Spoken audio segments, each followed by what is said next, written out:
నిజామాబాద్ జిల్లా దర్పల్లి మండల కేంద్రంలోని లిటిల్ హార్ట్స్ పాఠశాలలో శ్రీకృష్ణ జన్మాష్టమి వేడుకలు ఘనంగా నిర్వహించారు. చిన్నపిల్లలు గోపిక మరియు కృష్ణుడి వేషధారణలో ఉట్టి కొట్టడం కార్యక్రమాన్ని నిర్వహించగా ఈ కార్యక్రమం చూపరులను ఆకట్టుకుంది.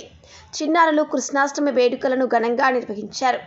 ఈ కార్యక్రమంలో పాఠశాల కరెస్పాండెంట్ బూకా అల్లాడి శ్రీకాంత్, హెడ్ మాస్టర్ సాధన మరియు ఉపాధ్యాయ బృందం, విద్యార్థిని విద్యార్థులు పాల్గొన్నారు.